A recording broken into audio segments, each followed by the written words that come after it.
Welcome in to I Remember My First Time. Don't be nasty, Jacob.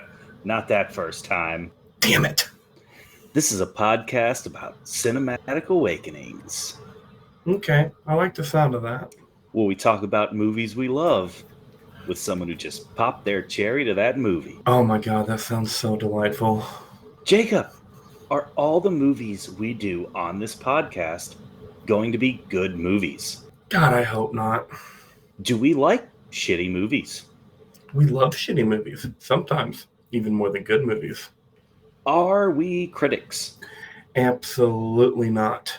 But do we love movies? Oh, we love the shit out of movies. In this week's masterpiece, the 2014 classic, Phase 2 of the Marvel Cinematic Universe. You heard it right. We're doing our first Marvel film today, Captain America, the Winter Soldier. Dum, dum, dum.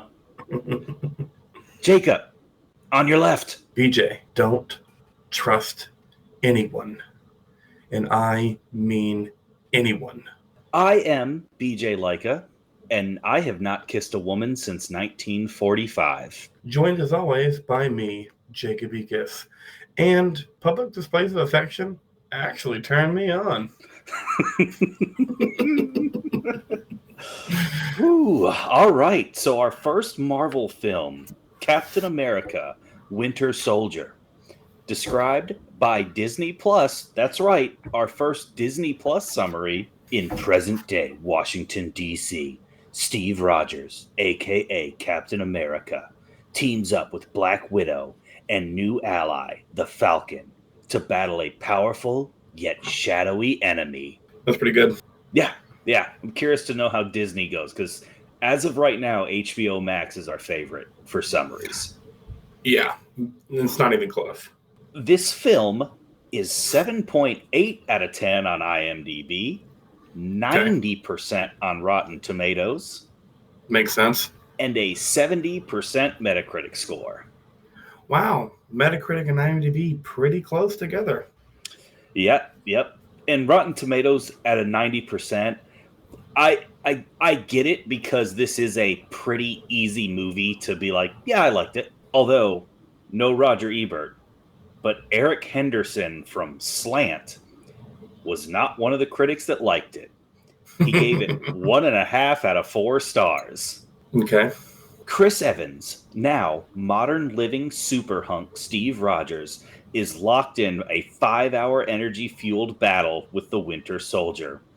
Amid pedestrian maiming, collateral damage, and while sustaining pavement-shattering blows to the skull, Rogers looks into the soldier's blank eyes and realizes he's actually locked in combat with his former World War II bestie, Bucky Barnes, albeit retrofitted with a gleaming metallic left arm and no remorse whatsoever. Let me just say, 8th grade English teachers just creamed their pants listening to that description. Oh, 100%. And it was disgusting. Fuck that guy's description. How many commas did he use? I'm just kidding. Don't tell me. I know it was too much. Too many. Yeah. Anytime there's 3 commas in a single sentence where you're not just listing word after word after word, you lost my attention. We're simple men, Jacob. We don't need flowery language. We do not. But the shattering head pavement thing, that was the only one that I liked. Okay. That imagery is now living in my head rent-free, and I like it. It's good imagery, but just when you use that much of it, I'm like, what am I supposed to latch on to here? 100%. Like, that's why the only good one was the pavement one. Everything else was, shut up, dude. So now that we're done bashing this guy's writing style, he goes on. The Marvel Cinematic Universe's sizable audience, who by now have to be at least fleetingly aware of just how samey these films have become, but who still exist, the theater giddy, after catching a glimpse of some minor character who promises to figure into the next installment. The Winter Soldier isn't the worst chapter in Marvel series. God, we're not done? The crass Iron Man 2 retains the title for at least one more round. Okay. What's his name? Eric Henderson. This is what you make me do, Eric Henderson. Magic mistletoe. God, that was stupid. I feel better now. Well, I know this movie did well in the box office, but Jacob, just tell us how well it did. Oh, BJ, this movie did incredible. It's a Marvel movie. Do any of them not do incredible? No, they've been carrying theaters for the past decade. And thank you, because I still love going to the theater. If there's one thing I have to thank Marvel for, it's 100% that. That, and I have to thank James Cameron and his vastly original take on colonialism. You even have a magical tree, bro. Like I said, original. So its budget was $170 million, and I can see they used every bit of that $170 million. And it brought in, worldwide, $714 million. With inflation, $750 million. That's with a B, Jacob. Billion. Jeez. These movies dominate theaters, man. Yes, they do. Then nothing even comes close, except for an original take on colonialism. But there's 9-foot-tall blue people. Like I told you, original. All right. You are the virgin after watching Captain America Winter Soldier, which we'll probably just refer to it as Winter Soldier from now on. I mean, that's what it's called, Winter Soldier. So what'd you think of Winter Soldier? Well, I will say that the entire time I'm watching this movie, up until the Winter Soldier shows up for the first time, after he shows up the first time, throughout the entire rest of the movie, I'm rewatching Game of Thrones and reading the series of Song of Ice and Fire. I just kept telling myself, winter is coming. And I fucking loved it, because he came every time and he fucked shit up. This movie's incredible. They do an incredible job of everything. Because even the exposition dumps never took too long. And when they started to take too long, bam, action scene. So it didn't feel like a 2 hour and 14-minute movie. I very much enjoyed it. I'm glad. I was very worried. We'll get to it later, but obviously this being your first time watching it, you're not the biggest Marvel fan in the world. So no. I was really nervous about you just going to be like, this movie sucked ass, dude. Which is funny, because this is the movie for the past year, maybe more, that you've been saying, like, based on the Marvel movies you've watched and enjoyed, you would like Winter Soldier. And then I said, hey, let's do Winter Soldier. And all of a sudden you were like, ugh, I am nervous. It's easy to talk a big game, but when you got to talk about it on a podcast for a movie you recommended and somebody hates it, you start, your cheeks get a little tighter. My birthday episode, Troll Hunter. Anyways, how do you feel about this movie? It's a really fun movie. There's not a whole lot. Like I said, that 90% Rotten Tomato score, I think, kind of says it all, because this seems like a very hard movie to be like, didn't like it. It's just too damn fun and too damn entertaining. I agree. Going on to things that I like about the movie, pretty much everything I want to say for the most part. The action sequences were awesome. The fighting was awesome. Captain America, God, Chris Evans looks so good. We're watching this movie, and he's circling around Anthony Mackie. On your left, on your left, on your left. And then he finally stops, and you see Chris Evans in all his gloriousness. And Nema goes, oh my God, I was not ready. She's like, I've seen Chris Evans before, but not like that. Wow, wasn't ready. As good looking as Chris Evans is, he usually doesn't play sexy man in movies. Right, which is funny. So, loved how good everyone looked, because you said Scarlett Johansson has never looked better in Chef. Not true. She's never looked better in this movie. To me, Scarlett Johansson in Chef is when she's never looked better. And I will not expound upon that. I'll expound upon it. Watching Scarlett Johansson in those tight clothes and that nice-ass booty beating the fucking shit out of people. She took a pipe to some dude's face. I was like, fuck yes. And Thigh holsters. Thigh holsters. We've already talked about that with Laura Croft. It's a good to go moment. What else did I like? What I mentioned the exposition dumps. I enjoyed how they were never too long. There were a ton of them. There were like 6 in this movie. But I felt like they never truly went overboard with it. And when they started to, action scene. Yeah, I think that's part of the Marvel formula is we're going to have a lot of exposition dumps, but they're never going to be more than 3 minutes. Yeah. What'd you like about the movie? I think you pretty much nailed it. Just every Marvel movie every Marvel movie looks so cool.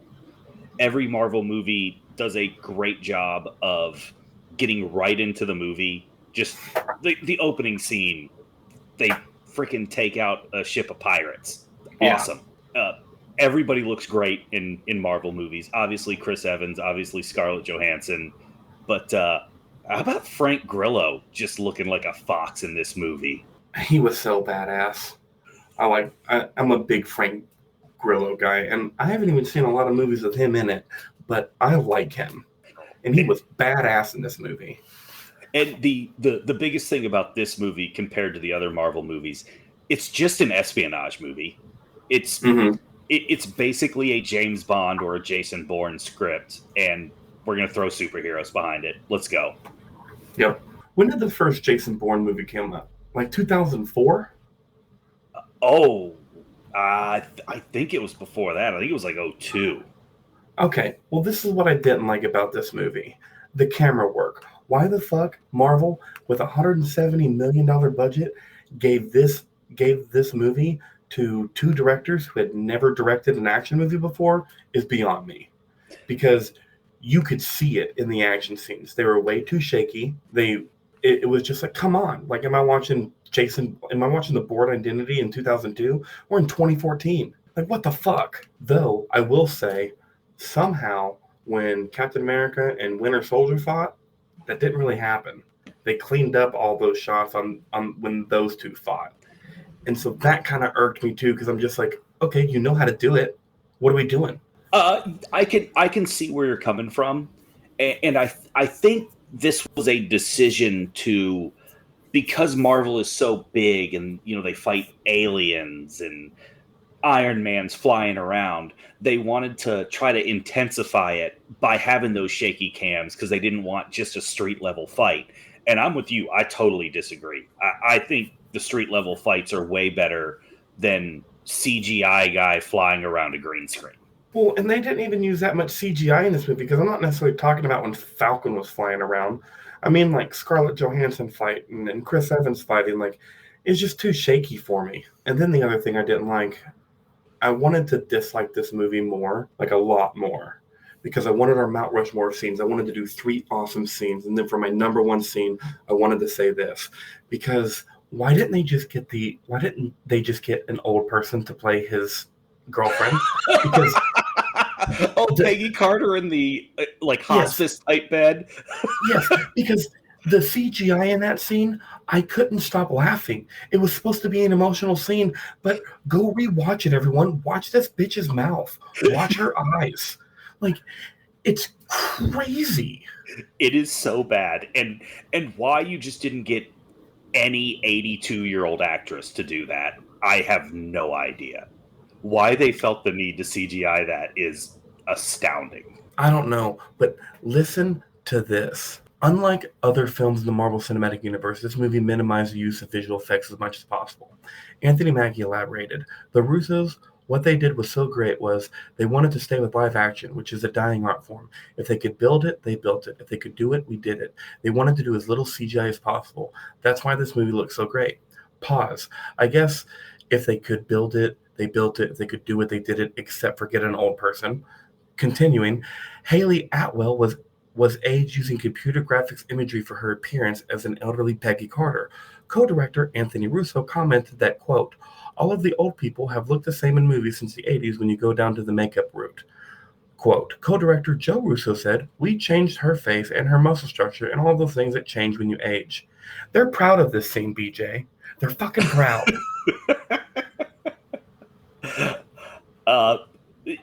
With me in this movie, it's the problem with all Marvel movies.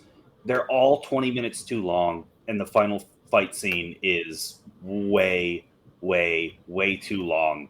And I stopped caring about the final fight scene about halfway through. Okay, that's fair. Because I don't watch a lot of Marvel movies, I didn't. I enjoyed the final fight scene, but we'll get to that later. But I understand what you're saying.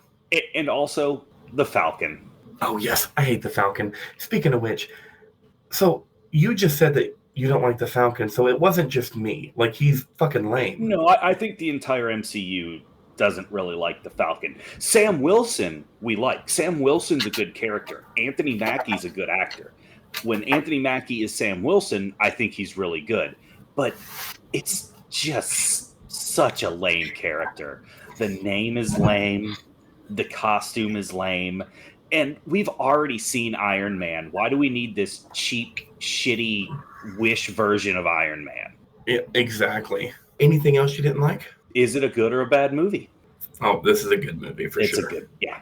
Well, it's a good movie, so let's get deep into it. How deep, BJ? He's not going to say it. It's not my birthday. Balls deep. We're going to get balls deep. You want to go first, since this was your first time watching this film? Yeah, I'll go first. My number 4 scene, get right to it, is actually the final fight scene. Okay. Like I said, I understand what you were saying. It was too long. It was 15 minutes too long. That's like a final fight scene shouldn't even be 15 minutes. This one's 15 minutes too long. Correct.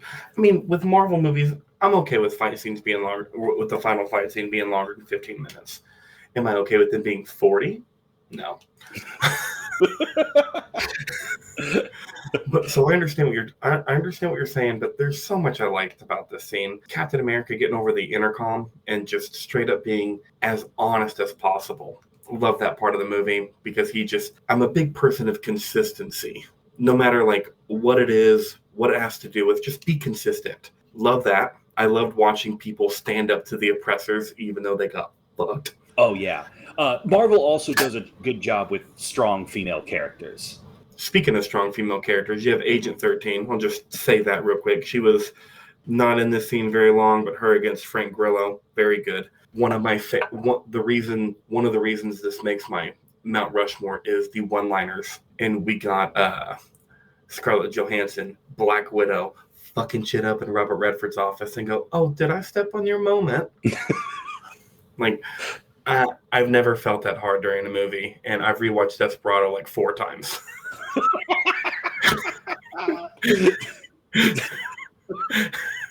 Speaking of Scarlett Johansson in this movie, did you think she was the British whatever title she held over there when she took the mask off? Or I guess it's not really a mask. I mean, it was a mask, but yeah, Whatever. I thought that was that lady. I didn't realize it was Scarlett Johansson. And when the old lady started fighting, I was like, "What the fuck is going on?" Like, wow. And then right after that, like I said, winter is coming, and he fucking shows up, and he is ruthless as shit. Rips the Falcon wing off, which I was like, "Yes, he's out of the movie." Yeah. Yeah. Did you like Sam Wilson jumping in the helicopter after that? Loved it. Yes. The helicopter, the Captain and Winter Soldier fight, the Frank Grillo and what's his character name? Anthony Mackie, Sam what? Wilson. Sam Wilson? Oh my God. Oh man. Speaking of another line, he was like, "Are you ready for pain? There are no prisoners in Hydra, only order, and order only comes through pain. You ready for yours?" I was like, that was a little long, but that was badass as shit. That's a good bad guy line. That's a great bad guy line. And yeah, I'm gonna end this my top 4 scene with after Scarlett Johansson fakes dying and Robert Redford gets shot and everything's just coming together so perfectly without missing a beat, and Emma just kind of chuckles and she goes, "They really did think of everything, didn't they?"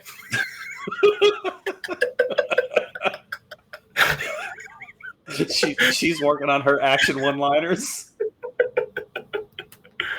All right, what's your number 4 scene? My number 4 scene, actually not an action scene. It is Chris Evans and Scarlett Johansson on the run, going to visit. When they're in the mall? Yes. bye-bye bikinis, and he's like, yeah, I bet you look terrible in them now. What a great mental image. I'm just saying. Yeah, because you have one little scar. Yeah. Like one little scar on your hip. Can't buy bikinis. Bullshit. Get out of here. You're one of the most conventionally attractive people to ever grace the face of the earth. And I did love them escaping the mall. Like, the action scenes were just so good in this movie that I could not pick them. But if I was going to pick one non-action scene, it would be this one. It has that really good spy element in it and just high levels of sexual tension. I don't know if it was on purpose. My theory is that they fucked in Sam Wilson's shower. Speaking of Sam Wilson's shower, since you brought him into the scene, one of my least favorite lines of the movie came by Sam Wilson. I made breakfast. If you guys eat that sort of thing. Are you fucking kidding me? What a stupid line. What a stupid line. Well, like, what else is he going to say? He knows these two really hot people just fucked in his shower. Fair enough. Not so stupid once you think about the fact that they just did the dirty in the shower. You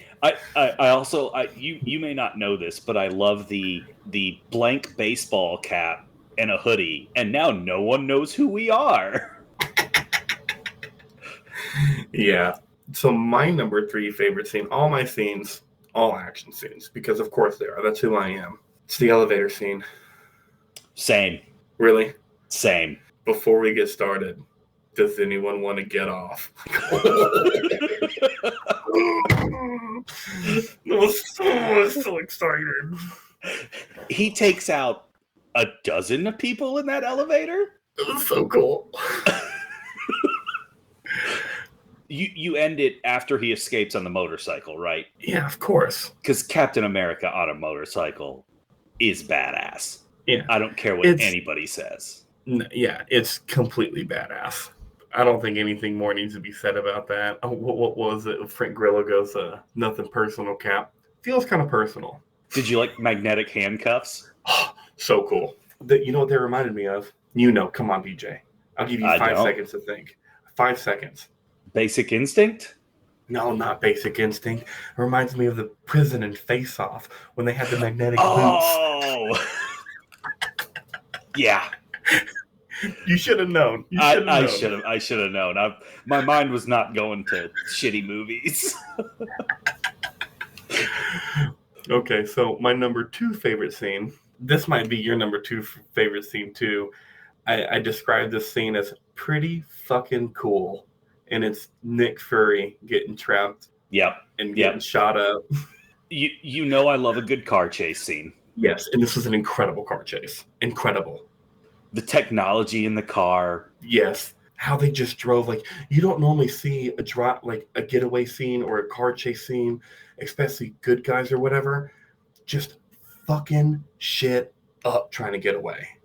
And Sam Jackson was like, I don't care who I'm running into, who I'm hitting, I got to go. I loved how the scene starts with him thinking the cops were just racially profiling him. Mm-hmm. No, they weren't doing that. They were trying to fuck you up. They knew what they were doing. They were shooting black people, which lines up. except most black people don't have the car machine gun, the automatic car machine gun. And I don't mean automatic as in automatic firing rounds. I mean, it shoots itself. Yes. And you know why they don't have that? Because the NRA and Ronald Reagan.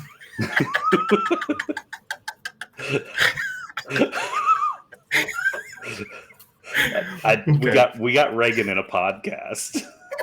It had to happen eventually. Okay, so we can't go on without talking about the escape, the laser escape. How far does he go in the ground? I don't know.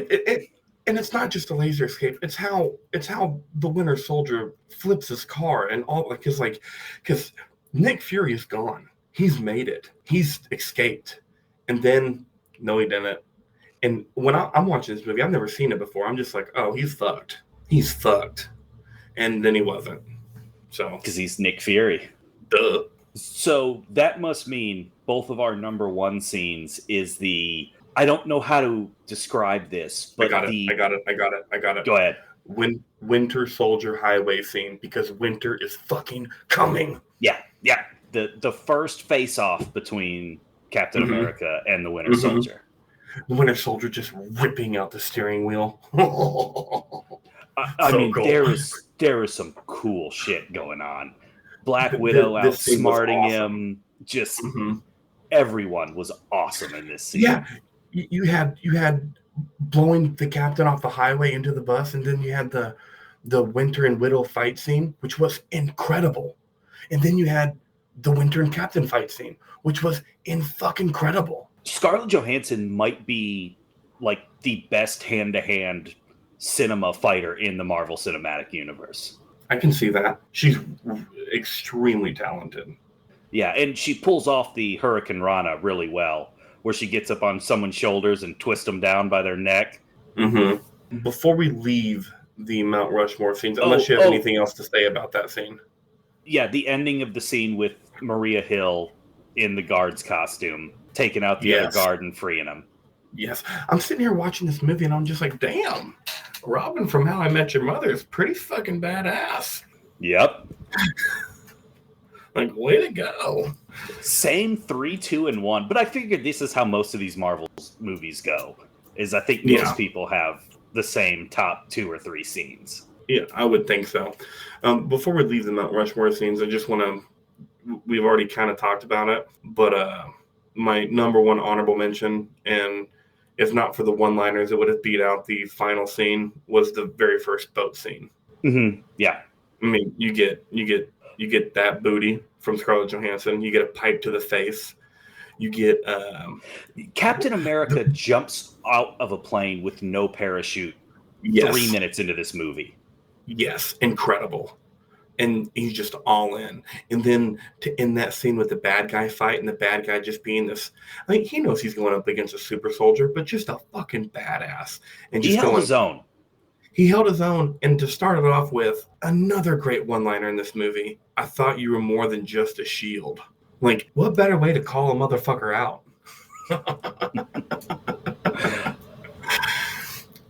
But yeah, I had to mention that one. So with Rushmore done, I figured this is the time to do it. This is our first Marvel movie. So we'll kind of talk about what to expect from Marvel movies on this podcast and kind of what our thoughts on them are, what our relationship with them is, et cetera, et cetera. This is what we have at this moment, at the time of this over recording, 40.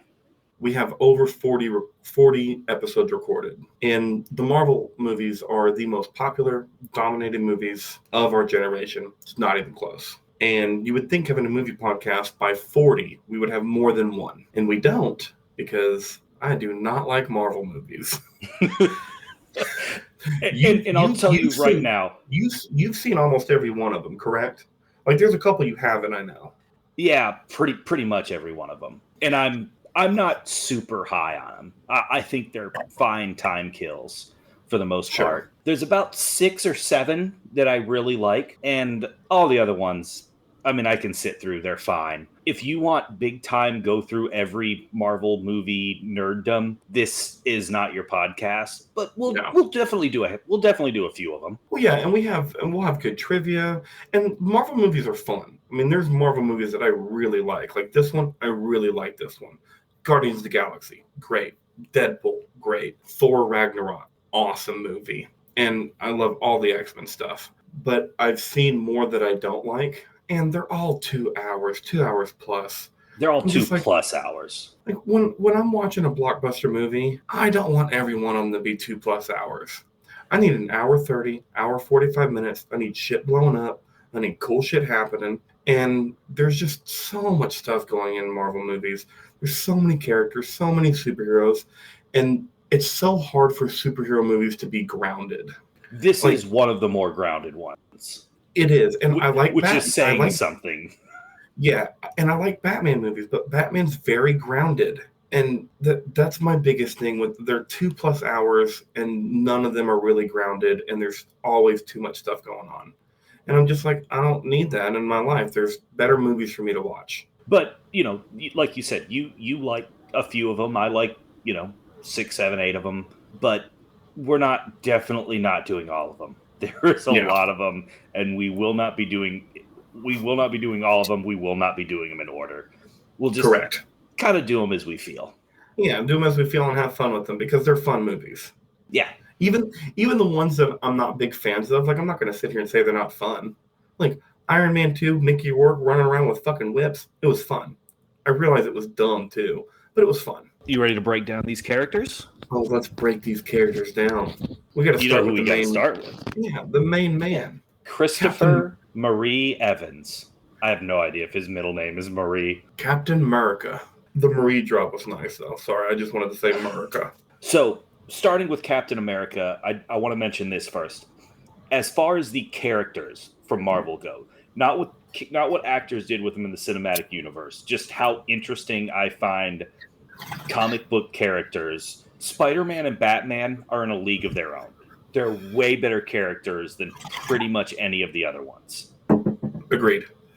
Third in that list, if you kind of eliminate all the X-Men, because I kind of think of them as a group, I think Captain America is number 3. Okay, for me, it would be X-Men. But I get what you're saying. You have to eliminate them because they're a group. And then Captain America. And why is he interesting to you? Because he is just Captain America.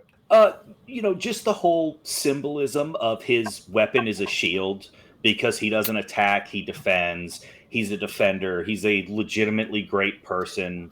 The man at a time thing is really good, in my opinion. I think that's a really interesting concept of being frozen in 1945 and not coming back until, 2014 or whatever, who really cares, a long time. And kind of comparing that with soldiers getting back from war and how they just feel out of place, out of time, hard to find people with those similar interests. And it's really hard. And I think that part of the character really is what does it for me, moving them above pretty much all the other comic book characters.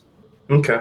I think you pretty much nailed everything on Captain America. We broke him down. That was a good description of why he's interesting. On to my girl, Scarlett Johansson, which, by the way, this is when we put Scarlett Johansson has to go on my Mount Rushmore. That's what I'm trying to say.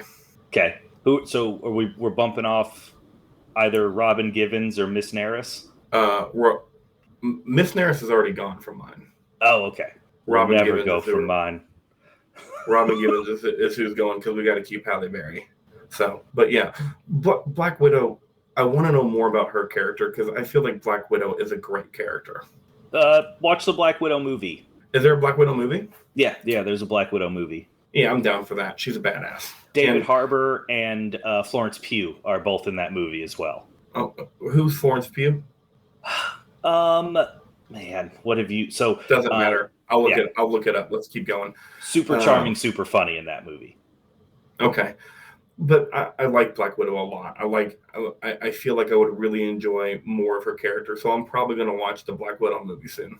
I mean, hell, we can do that on the pod because we both love Scarlett Johansson. Let's do a 2-hour Scarlett Johansson movie. For sure. And David Harbour, and I'm in love with Florence Pugh as well. So yeah. At some point, we'll do David Harbour's new Hellboy movie because it's so good. So good. Because we are fans of Violent Night on this podcast. Yes. That's really all I have to say about Scarjo. She's a badass, like you said.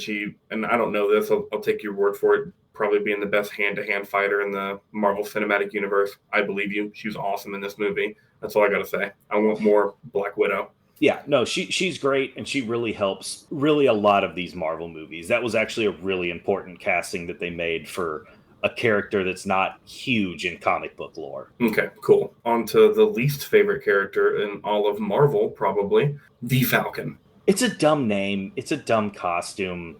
The whole thing doesn't work. We already have Iron Man. He has a full armor suit that can take damage, fly around, do incredible shit, and this character puts on a pair of wings. Like, fuck off. Yeah, and like I said, I think he's actually really good as Sam Wilson, but it's just the Falcon character. It's definitely not Anthony Mackie's fault. I like Anthony Mackie. I think he's a pretty good actor. It's just the character of the Falcon and what he does in the fights that doesn't do it for me. And frankly, most people in the Marvel Cinematic Universe, it doesn't do it for them either. Okay. Sam the Man Jackson. He's the man. He is the man. I don't know why he's so good in these Marvel movies. It is not a role where anybody needs to be that good, and he's that good. I just don't know why he's so good in everything. Everything that I watch him do. Mace Windu in the Star Wars movies. His character in Snakes on a Plane. Everything I see him do. Fucking credible. He's the man. There's no other way to say it. He's in that, that Trejo Buscemi, Michael K. Williams range for us, where it's like, we just love this guy. Yes. You know what? I hope he still has the wallet, because he is a badass motherfucker. Like, nice Pulp Fiction drop. Thank you. You don't have him listed on the character breakdown, but I want to touch on Robert Redford real quick. Okay. I'll get to this more in the trivia, but one of the reasons he took this role is because he never really got to play bad guys throughout his career. And which is weird, because, I kind of knew that, but as soon as I saw him, I go, Robert Redford's the bad guy in this movie? Before you even know he's the bad guy. Me has never seen this movie. I just understand how predictability works. As soon as he shows up, I'm like, bad guy. Cool. Got it. Yeah, and I knew that too, but I was like, but it is Robert Redford, so is he the bad guy? Yeah, I didn't have that thought, because I'm just like, whatever, because I don't know much about Robert Redford's filmography, so I was just like, bad guy. Cool. Got it down. All right. But yeah, just wanted to touch on good old Robert Redford. In fact, the other thing I wanted to bring up was the first time I watched a Robert Redford movie was the first time I saw a Scarlett Johansson movie. And this is the first time since that movie came out that they've been in a movie together. And what was the first? The Horse Whisperer. You tried to get me to do that movie on the first podcast we did. We should do The Horse Whisperer. No, we shouldn't do The Horse Whisperer. Who knows? We might do it one day. If you like horses, it's a good movie, and the scenery in Montana is fucking gorgeous. But anyways, that's the first time I saw both of them in a movie, and this is the first time since they've been in the same movie since then. And now on to the last person, Bucky Barnes, the Winter Soldier. How cool is the Winter Soldier costume? Metal arm and all. The Winter Soldier costume and the Winter Soldier character, like the Black Widow, I want more of that story. I want more of that character. Civil War. It expands upon it in Civil War. Okay. Really, really liked Winter Sebastian Soldier. Stan. And he's just a fucking badass. It's funny. He looks more badass with the mask on because he has such a nice face. Yeah. Very pretty face. Mm-hmm. He signed on to a 9-movie Marvel deal, not knowing what character he was going to play. That must have been a big paycheck. No kidding. So, yeah, just the Winter Soldier's badass. And I loved watching someone go toe-to-toe with Captain. That was cool. And catching the shield and all that stuff. Good stuff. And it is I think this was a very, early Marvel Cinematic Universe trope where basically the good guy would essentially fight the evil version of them. Oh, I got you. And although that's pretty lame, I still think it's pretty funny. Yeah, it is pretty funny. Trivia Man. What do we have for trivia on our first Marvel movie? So much trivia. There were about 230 different trivias to sift through on IMDb. Whoa. Yep. Give me the good ones. Man, that's why y'all listen to this podcast, because I have the good ones for you. I'm going to start with movie trivia. Producer Kevin Feige described this movie as a Feige. All right. Producer Kevin Feige described this movie as a 1970s political thriller masquerading as a big superhero movie. Exactly what it was. You've basically been saying that the whole pod. It's an espionage movie. This is the only Captain America film in the trilogy of MCU films where the main villain is killed off. Redford. What happened to Thanos? They didn't kill him? That wasn't a Captain America movie. Oh, okay. At one point, the writers had proposed sparing Armin Zola by revealing that the computer in which he housed his memory could transform into a mobile robotic body. Marvel vetoed this idea on the grounds that it was too silly in a movie where they had the Falcon. Although I did not want to see Robot. What was his name? Zola? Yeah. I didn't want to see Robot Zola. I did not want to either, but I just found it funny that it was the reason they did it was because it was too silly, not because they shouldn't. Fair. They should have done it because it's a bad idea, not because it's too silly. Correct. Before his death in Avengers, the subsequent... I have such a hard time with this word. Subsequent whatever. Before his death in the Avengers, the resurrection in Agents of S.H.I.E.L.D., Marvel considered revealing Phil Coulson as a Hydra agent. He would have played the role that Sitwell does in the finished film. Nope. Clark Gregg's too good of a guy. I figured that would be a hot topic, so I wanted to put that in here. The two subjects in the Hydra base in the mid-credit scene are identified as Scarlet Witch and Quicksilver. Black Widow mentions Operation Paperclip, which was a real-world reference to the Office of Strategic Services, the OSS program, in which over 1,500 German scientists, technicians, and engineers from Nazi Germany... I was going to say, German, Nazi. From Nazi Germany and other foreign countries were brought to the United States for employment in the aftermath of World War II. We don't care if you're racist or a Nazi, just be good at what you do. We're shitty. Living in America. And that's what makes Captain America interesting, because he's doing all of this for that kind of country. Chris Evans and Scarlett Johansson wrote their own dialogue for several scenes they had together. So maybe that sexual tension was true. Yeah. When asked why Tony Stark, Bruce Banner, or any of the other Avengers weren't called to help Captain America or Black Widow in this film, the screenwriters explained that the movie only takes place in about 3 days. Therefore, the characters didn't have a chance to contact them. It's a phone call. Yeah, this movie came out in 2014. We can text. I thought it was because don't trust anybody, right? That would make sense. That's what they should have just gone with. Whatever. This is a cool little tie back to other films. The mall shopping center in which Black Widow and Captain America visit in order to find the origin of the encrypted USB stick is called Tower City Center in Cleveland, Ohio. The front of the building and its concourse were used in the Avengers as the opera hall in which Loki confronts German opera patrons. Great scene. I'll take your word for it. Kevin Feige selected Joe Russo and Anthony Russo to direct the film on the basis of their 2 back-to-back episodes of Community that they've directed, with which Feige was impressed. Season 2, Episode 23, A Fistful of Paintballs, and Episode 24, A Few Paintballs More. What an awesome 2-episode run that is. If you haven't seen it, I don't care if you haven't seen Community before. It's maybe the best back-to-back episodes of television I've ever seen. Really? I love those episodes. I might turn those 2 episodes on just to have you convince me to actually watch Community. UFC welterweight champion George S. Pierre plays an Algerian mercenary in the film. For the filmmakers, landing the popular MMA fighter for the role was a stroke of luck and good timing, but it was equally a stroke of luck for St. Pierre, who was excited to get his first chance at being in a big action movie. All right, got an MMA guy in there. Although playing a French-Algerian character, George St. Pierre speaks his line in his native French-Canadian accent. Yeah, he's an MMA fighter. He doesn't do accents. You are right. You don't do accents when you're an MMA fighter. Get the fuck off. We do a podcast, and we do accents every episode. We don't do them well.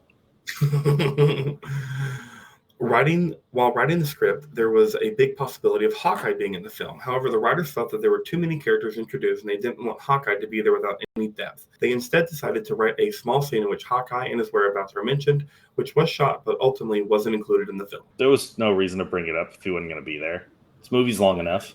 Yup. When the helicarriers are looking for their targets, on one of the monitors there is a wireframe model of the former Stark Tower in New York City, now sporting the Avenger sign. In the same image is a mugshot of Tony Stark on the right-hand side as a Hydra target. Now on to comic book trivia.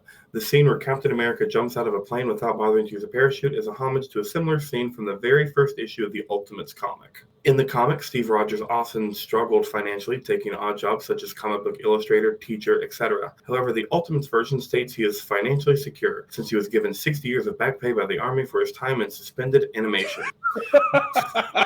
I don't know why I found that so funny. The film version shows he remains employed as a government agent like the 1960s comic version. In the comics, the Winter Soldier trained Natasha Romanoff, and the two eventually were in a romantic relationship. I'd watch Sebastian Stan and Scarlett Johansson get it on. Yes, I would too. Also, my next bit of trivia just goes to show how wild Marvel movies or Marvel comics are. Agent Sitwell is a zombie in the comics. Yeah, comics are crazy. The elevator fight scene with the strike team attempting to take Cap prisoner is a homage to the Civil War story arc when Cap refuses to participate in the government's plan to register all superheroes, and S.H.I.E.L.D. attempts to take him prisoner. There is a brief mention of a Canadian agency called Department H by Black Widow, which was the organization that experimented on Wolverine and gave him his adamantium-bonded skeleton in the Marvel Comics. In addition, it is the organization that created the Canadian superhero team, Alpha Flight. Canadian superhero team. Sounds so much fun. At the end of the movie... Oh, we don't want to hurt you there, bud. Just lay down your weapons there, eh? I can just see the superhero, the actor they get for Alpha Flight Team is basically the cask of Letterkenny.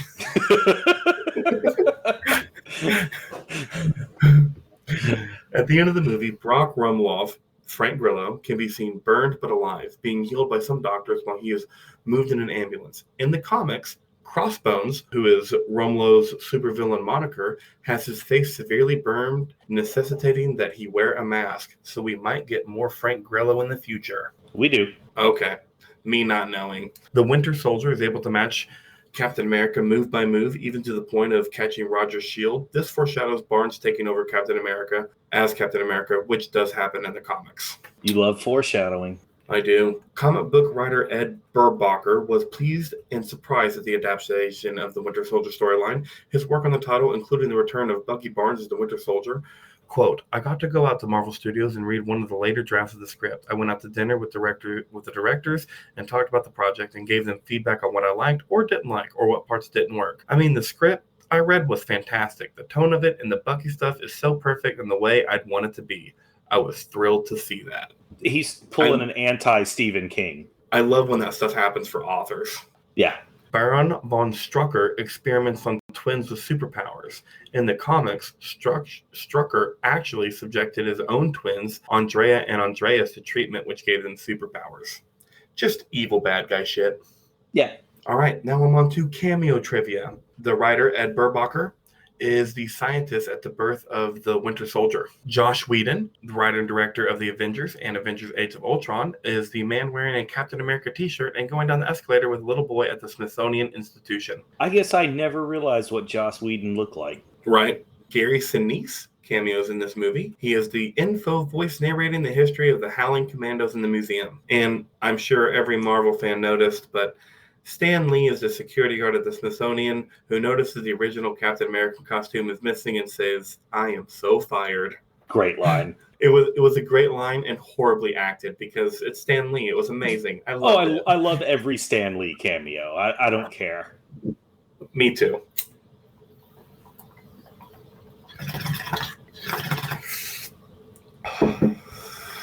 It's crazy that mistletoe is still growing. That's why it's magic. My single Black Widow trivia. In several scenes, Black Widow wears a necklace with an arrow on it. This is a reference to her teammate Hawkeye, but it also spread the doubt of them being lovers. The necklace was Scarlett Johansson's idea. You are not buying someone a necklace if you're not fucking them. True that. I am not buying my friend at work a necklace with my name on it, essentially. No, sir. I have some Falcon trivia. Anthony Mackie's appearance in this film fulfills his dream of playing a Marvel comic book character.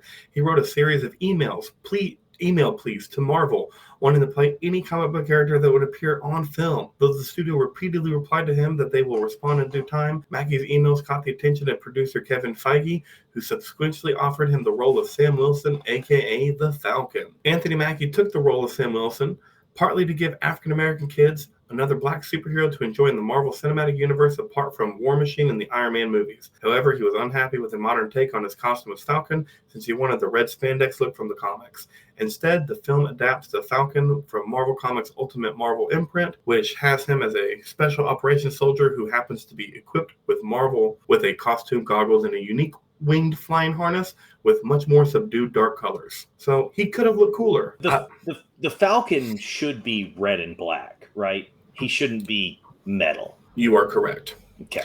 In his first comic, Incarceration, Falcon had the superpower to communicate with birds telepathically. The film version, much like the Marvel Ultimate Comics version, does not give Falcon any superpowers. Oh, so like Bran from Game of Thrones. Mm-hmm. Winter is coming. Like Aquaman. So it's probably good Marvel kept it out because as we know from Peacemaker, Aquaman fucks fish, so Falcon might have fucked falcons. He's behind. Hey, you got a pigeon I can borrow? I just need like 10 minutes with it. The name XO7 of the prototype wings used by Sam Wilson is a pun on French pronunciation, and I don't know how to say this, exocat, which is a type of a flying fish that has shiny wings. And lastly, Michael B. Jordan read for the role of Falcon. Got Killmonger instead. He did. Where's Wallace, String? String, where's Wallace? Robert Redford trivia.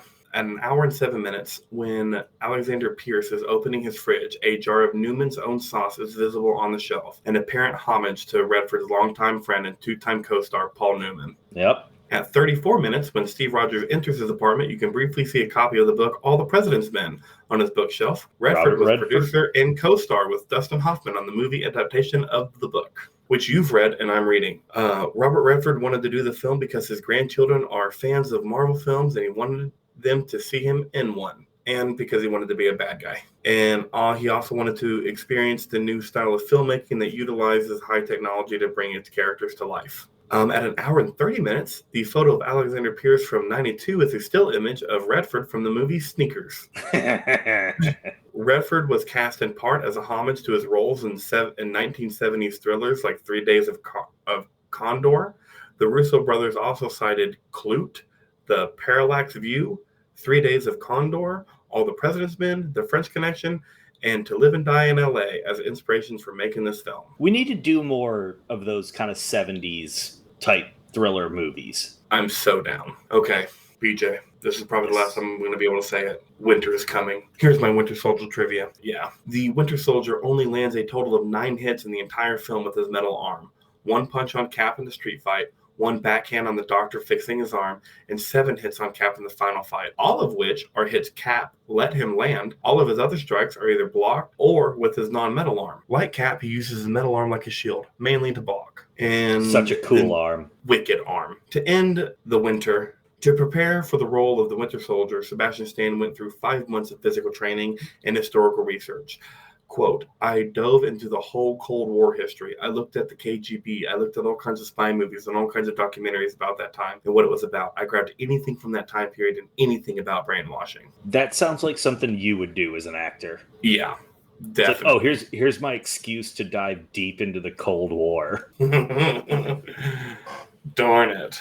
And now here is Captain America trivia. In battling the Winter Soldier, Captain America needs all the resources he can get, including his iconic shield, which has a lot more uses in this movie. The shield is traditionally used mostly as a defensive weapon, but in this film, the filmmakers wanted to explore using it more as an offensive weapon. There are 2 handles on the shield, and Steve Rogers can hold onto the handles in order to utilize it in an Eastern style of fighting. I thought that was a cool aspect of this movie, because I did know the whole defense thing with Captain America, and I thought it was cool that he had more offensive moves. Yeah, because you can still use it as an offensive weapon. Yeah.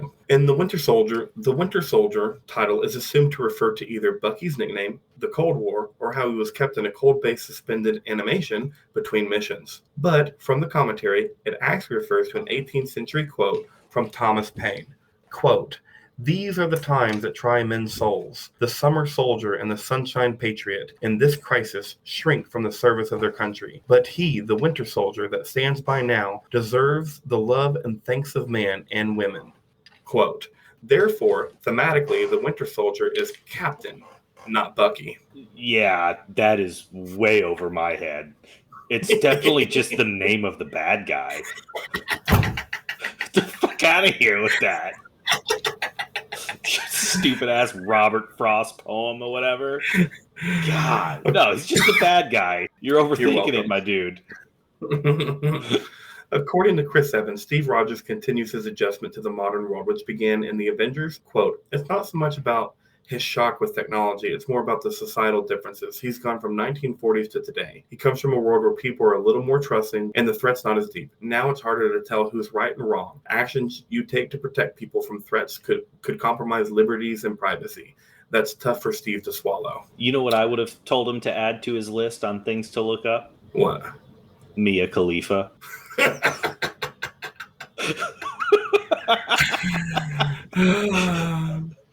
Yeah, for sure. She's incredible. She's welcome on this podcast anytime. Anytime. And we will not elaborate. Captain America's motorcycle featured in the film is a Harley Davidson Street 750. A smaller Harley. Mm-hmm.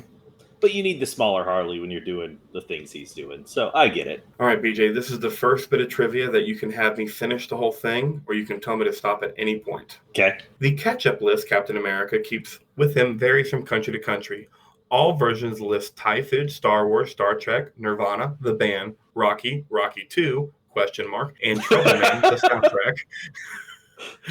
U.S. version lists include I Love Lucy, Moon Landing, Berlin Wall, Steve Jobs, and Disco. UK version lists The Beatles, Sir Sean Connery, and Sherlock. Australian version lists AC/DC, Space Travel, Steve Irwin, Skippy, and Tim Tams. Italian That's version enough. list. Okay. It goes on for an Italian version, a Russian version, a Brazilian version, a Spanish version, a Mexican version, a Latin American version, and an Italian version. What are you telling him to look up? Malcolm X and MLK. All right. Part of me thought you were going to say Stone Cold Steve Austin. Oh, that's what should have been my answer. I went too real with it. Ending trivia with none other than Sam the Man Jackson trivia, because there's no other way to end it when he's in the movie. I don't know if you noticed on his tombstone, it was the Ezekiel 25:17, the path of the righteous man quote from Pulp Fiction on his tombstone. One of the greatest movie monologues of all time. For my name is the Lord. I strike my vengeance upon thee. And before that, say what again? I dare you. I double dare you, motherfucker. Say what one more goddamn time. It is weird to see Sam Jackson in a non-cussing role. Yes, I agree. 100%. Nick Fury relates a story of his grandfather being an elevator operator in real life. Samuel L. Jackson's grandfather was an elevator operator. Cool. Yeah, thought that was cool too. Bag of ones and a 22 Magnum. You fucking know it. Samuel L. Jackson described Nick Fury as facing a crisis. Quote, almost everything that comes out of Nick Fury's mouth is a lie in some sense. He has to ask if he is even lying to himself. And to end the trivia segment, I had to end it with Die Hard. An earlier comment mentioned that the elevator fight scene in the movie was an intentional nod to the scene in Die Hard 3, Die Hard with a Vengeance. That movie also stars Samuel L. Jackson as Zeus. Yep. Had to end it with Die Hard. You know I did. Love an elevator fight and love Die Hard with a Vengeance. Yeah, the second best Die Hard movie. And it's not close. Anyways. You ready to do impersonations? Yeah, what do we have on the docket today for impersonations? We're doing Zola, the Swiss-German Hydra Nazi scientist trapped in the computer. Okay. I know they say I'm Swiss, but I am in fact very German, you see. It is me in this computer. But be careful, because this is a very old computer. So the only way we could get porn was to download it from sketchy file share sites. We don't stream it like you young guys do nowadays. Which means I am full of viruses, yeah? So that's all I got. I don't know. Sometimes I hate that you go first. Yeah, so I am actually the bad guy. Do you remember me? I was in the first movie. I can't do it. That was bad. I win. Handedly. Final thoughts and ratings on the movie. Jacob, go ahead. It was a lot of fun. I had a great time. It was incredible. That being said, it was 2 hours and 15 minutes. It was a long movie. The ending dragged, even after the final fight scene. The continued ending dragged. So I give it a 7. Just a straight 7. 7.0. Yep. I must have liked it a little bit more than you did. It was a fun movie. It did everything it needed to, but it wasn't necessarily special. This is a 7.5. And I think I decided it was my 5th favorite Marvel movie. What are the 4 above it? In order, please. I don't know about in order, but it's somewhere in the order of Guardians of the Galaxy, Black Panther, Thor Ragnarok, and Infinity War. Okay. I've seen Guardians of the Galaxy, Thor Ragnarok.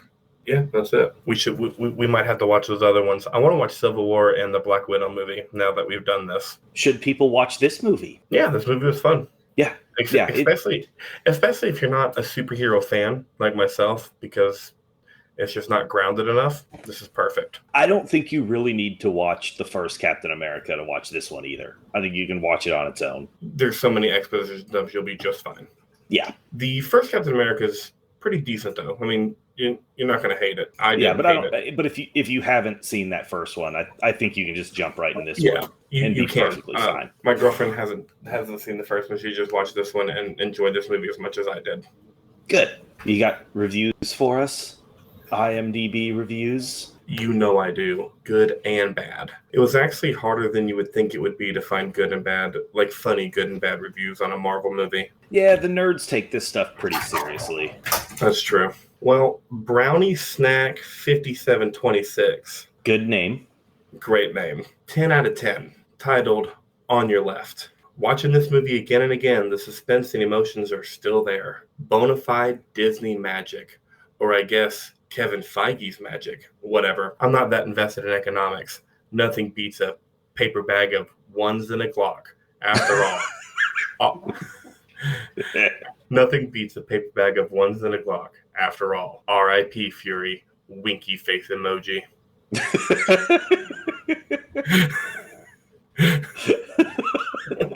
Winky face emoji was the best part of that review. Well, and when you made the comment when I did the grandfather trivia, you said paper bag of ones and a Glock. I was like, he's gonna like the review. All right, good job, Brownie Snack. So Jarir _Zabala 24, 1 out of 10, titled The Worst Movie from Marvel, Boring, Bad Script, Not Smart Plot, Flat Characters. Bad plot? It's any Jason Bourne James Bond movie plot. It wasn't boring. Not at all. And none of the characters are flat. Not one. I didn't think so. Thor Ragnarok is on my top 3 of best movies of Marvel because it was epic, smart, fascinating, mystique, magical, esocentric, surprising, funny, even horrific. Hella scared me a little bit. And that's not me. Not me. And that's cinema. A visual travel that can cause you emotions. But this film is totally the opposite. Not epic. Oh, by the way, we haven't had a period yet. Just not epic. Plot we've seen millions of times in other movies. Boring. Nothing magical or mystical. Nothing predictable. Oh, so you're telling me the space lightning god is more magical than the slightly enhanced human? No shit, dude. Totally predictable. I fell asleep 2 times trying to end up watching it, but it was torture. I'm used to complex plots, smart scripts. Oh, by the way, torture was when we had our first end of sentence. Exclamation you didn't mark. Want to say triple. Period again? Oh, okay. I'm used to complex plots, smart scripts, fascinating dialogues, philosophical characters. This film didn't have any of this. Does Thor Ragnarok have those things? No. Okay. The rank in this film is so unfair. This definitely can't surpass a 4.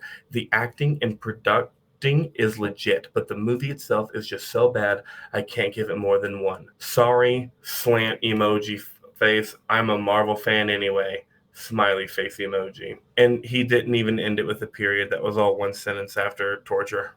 So, in this movie, this comes up a lot on this podcast. When people say that a movie is predictable, do you know what that means? No.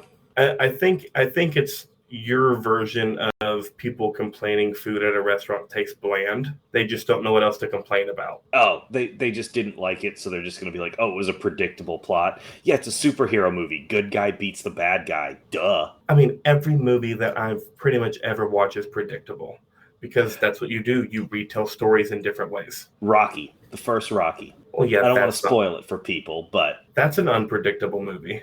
Spoil it for people. It came out in the 70s. Okay, Rocky loses. He fucking loses. Like, he should have won if it was predictable. Like, every movie's predictable. Get off it, dude. And anybody else that says that, this guy sounds annoying to talk to. Yeah. I'm glad we're friends, and I'm not friends with him, because, ugh. This movie's not as magical as the one with the space god who shoots lightning. Yeah, of course. 2 different movies. Duh. All right, should people watch this movie? Did we already ask that? I think we did. But just in case, yeah, sure, it's fun. Yeah, it's a good movie. Watch it. All right, that was our first Marvel movie. It was a doozy. It was a fun one. It was fun. I'm excited. I'm kind of excited for our next one, to be honest with you. Can't wait. Maybe it turns me into a bit of a Marvel fan. We'll have to see. Well, while we're waiting to turn Jacob into a Marvel fan, follow us on all our social medias. Yeah, we're on Twitter, Facebook, Instagram, Reddit, at IRMFT Pod. On all of those. And what are we, huh? Never mind. We don't have nothing next week. We got nothing. Let's hope we put out another episode. Who knows? This might be the last one. Could be. If it's not, until next time, bye.